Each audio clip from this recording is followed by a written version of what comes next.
समझ नहीं आ रहा अपने सैलरी इंक्रीमेंट का क्या करूं। बेटा इतना क्या सोच रहा है? अपने म्यूचुअल फंड्स के एसआईपी का टॉपअप करा ले। This is the right time. क्या? समझ में नहीं आया।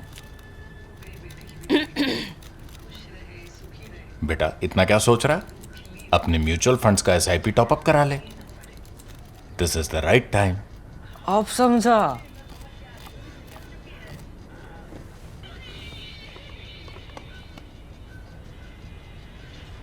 Mutual fund investments are subject to market risks. Read all scheme related documents carefully. Hello and welcome to ThePrint. I'm Snehesh Alex Philip. Now, India's agreements with Indonesia are easy to be seen as just another bundle of defense and economic deals. Some more BrahMos missiles, an Astra missile export, cooperation on critical minerals, and development of a port. If that's all you see, you're missing the story. Or I should say, you're missing the big picture. What unfolded in Jakarta on Tuesday is arguably one of the most consequential strategic outcomes of Prime Minister Narendra Modi's bilateral visit in the recent past. More importantly, it offers a glimpse into how India is finally beginning to think strategically, not in silos, but by connecting defense exports, industrial policy, supply chains, and maritime power into one coherent geopolitical playbook. Professionally and personally, I would rank this among Prime Minister Modi's most significant overseas visits in the recent memory. And the next stop on this tour, that is Australia, could make the picture even clearer. For years, India's Act East policy has often been criticized for producing grand declarations but few strategic deliverables. Jakarta visit may well mark the point where that changed. These are not standalone agreements. These are building blocks of a long term strategy aimed at strengthening India's position in the Indo Pacific while simultaneously reducing some of its biggest strategic vulnerabilities.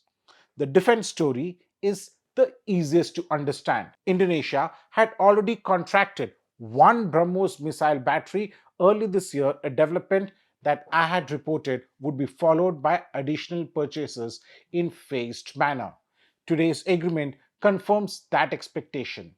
The acquisition of more BrahMos systems in phases is not just another export order. It actually reinforces India's emergence as a credible defense manufacturer capable of sustaining long term military partnerships.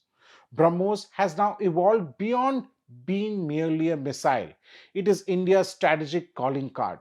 Every export strengthens New Delhi's reputation as a dependable supplier while creating decades long relationship through maintenance, upgrades, training, and logistics support. But the BrahMos agreement is only half the story.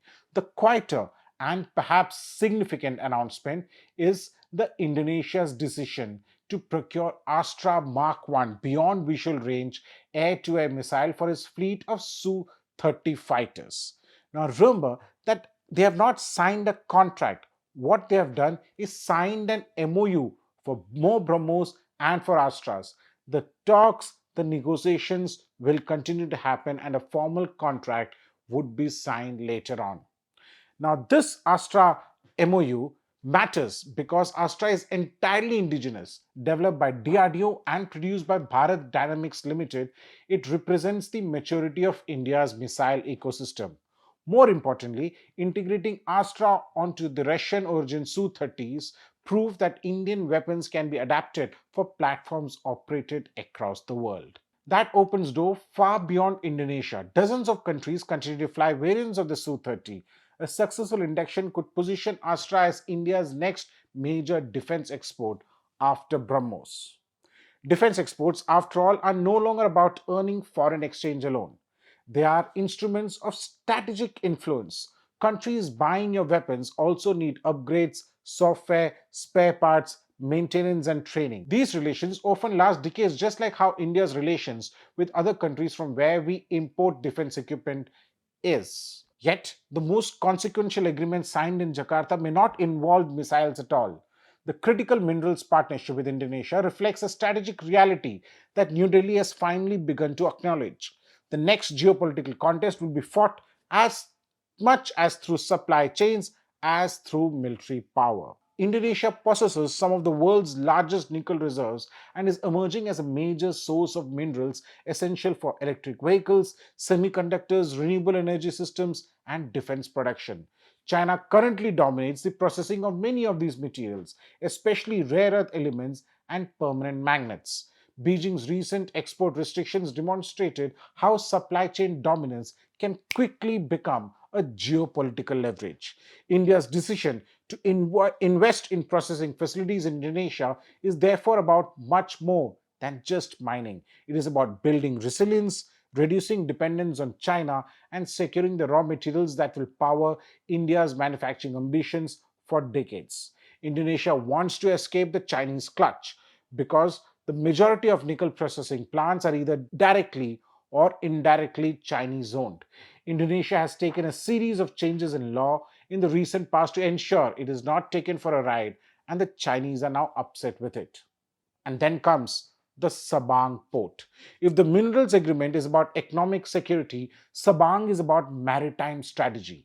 Located at the northern tip of Sumatra, overlooking the entrance to the Strait of Malacca, Sabang occupies one of the most valuable pieces of maritime real estate in the Indo Pacific.